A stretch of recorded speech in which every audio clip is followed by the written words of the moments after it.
Hello, good morning. तेजोज लाईफमध्ये खूप मनापासून स्वागत आहे. स्वतःकडे लक्ष द्यायला अजिबातच वेळ नाही. कारण की प्रेग्नन्सीच्या आधी आपण कसे निवांत असतो, एकटे असतो, थोडीफार कामं केली, काहीतरी केलं की आपल्याकडे भरपूर वेळ असतो.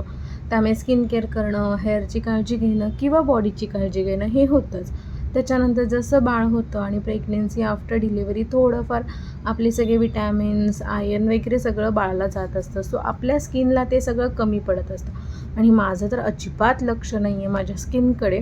मला हे सारखे म्हणत असतात, जरा तू स्किनकडे बघ, आधी किती छान होतीस, ग्लो होतं. सो आता अजिबात नाही आहे. सो म्हटलं आता आजपासून स्किन केअर ट्राय करायचं आणि स्टार्ट करायचं, बघू आपल्याला कितपत जमतं. सो पहिला नाईट केअर केलं आणि मस्त रोज वॉटर मारला आणि मग मॉइश्चरायझर लावलं, छान केसांना ऑइलसुद्धा लावलं आणि मस्त झोपून गेले. आणि दुसऱ्या दिवशी फक्त एक मस्त टीप आहे, कारण की जर तुम्ही असं स्किन केअर करत असाल तर फक्त केस धुतले की आणखीन चेहरा छान दिसतो. फक्त केस धुवायचे किंवा आयब्रो करायचे, इतका छान चेहरा दिसतो की काही विचारूच नका. म्हणजे असा छान ग्लो येतो. मग मला ते सारखे म्हणत असतात की हेअर वॉश कर, पण आत्ता हेअरफॉल इतका होतो की हेअर वॉश करणं माझ्याच्याने काही होत नाही सारखं सारखं. सो असा होता माझा आजचा दिवस. कसा वाटला मला नक्की कमेंट करून सांगा आणि तुम्ही व्लॉग कुठून बघताय हे सुद्धा सांगा.